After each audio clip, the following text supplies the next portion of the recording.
Hello everyone, welcome to the yet another video of NCERT series for NEET 2025. Right इस video में हम basically बात करने वाले हैं पल्मनरी कैपेसिटीज़ के बारे में। देखो कैपेसिटीज़ क्या होती हैं?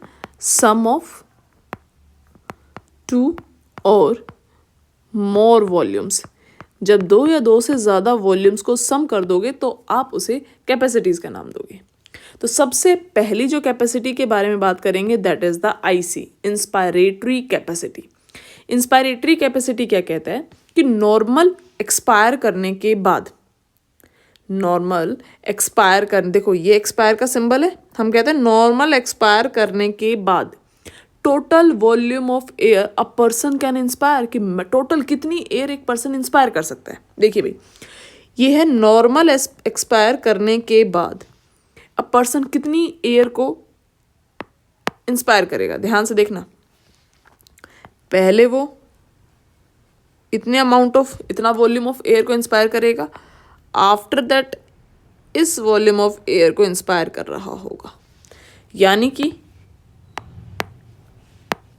This is the tidal volume, this is the inspiratory reserved volume.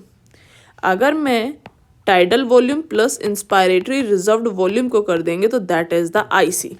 IC basically हमने क्या बताया कि इंस्पायरेटरी रिजर्व्ड कैपेसिटी है जो कहती है कि after normal expiration total volume of air a person can inspire, right. ऐसे ही एक्सपायरेटरी कैपेसिटीज क्या कहेंगी कि नॉर्मल इंस्पायर करने के बाद,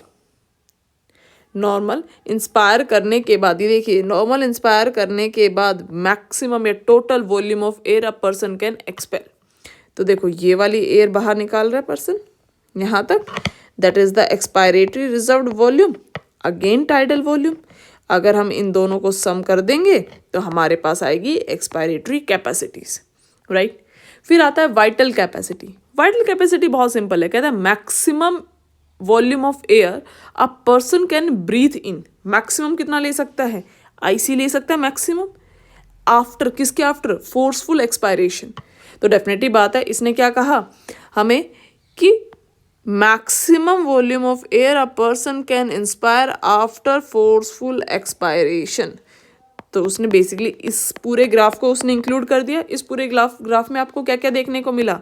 inspiratory reserve volume, tidal volume, expiratory reserve volume, right. That is the vital capacity. फिर आता है functional residual capacity. Functional residual capacity जो होता है ये कहता है कि volume of air remain in the lungs after normal expiration, कि भाई नॉर्मल एक्सपायर करने के बाद कितनी अमाउंट ऑफ एयर लंग्स के अंदर प्रेजेंट है। तो डेफिनेटली बात है, एक तो एक्सपायरेटरी रिजर्व्ड वॉल्यूम है प्लस में रेजिडुअल वॉल्यूम आ रही है आपके पास।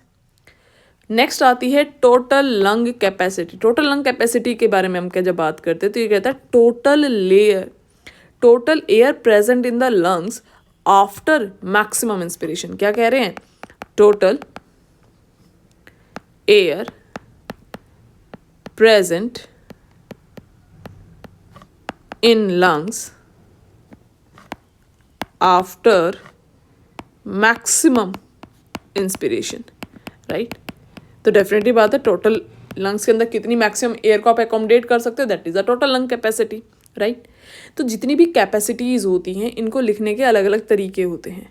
आपको प्लीज़ इनके ब्रेक डाउन करके समझेंगे तो आपको ज़्यादा आसानी से कैपेसिटीज समझ आ जाएंगी, राइट।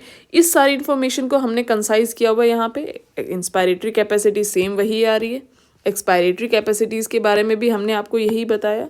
वाइटल कैपेसिटीज़ आपको ये बताया कि भाई पर्सन मैक्सिमम एयर को इंस्पायर कर रहा है आफ्टर फोर्सफुल एक्सपायरेशन के बाद। फंक्शनल रेजिडुअल वॉल्यूम के बारे में हमने कहा कि नॉर्मल एक्सपायरेशन के बाद कितनी अमाउंट ऑफ एयर, कितना वॉल्यूम ऑफ एयर लंग्स के पास प्रेजेंट है। टोटल लंग कैपेसिटी है मैक्सिमम इंस्पायरेशन करने के बाद टोटल एयर कितनी प्रेजेंट है लंग्स के अंदर। यहाँ से एक वर्ड आता है दैट इज द स्पायरोमीटर। देखो स्पायरोमीटर जो होता है ये आपके लंग्स की वॉल्यूम्स को मेज़र करने के लिए होता है, कैपेसिटीज़ को मेज़र कर लेते हैं। बट यहाँ पे 3 चीज़ों को आप इससे मेज़र नहीं कर सकते: functional residual capacity, total lung capacity and residual volume, right. Thank you so much.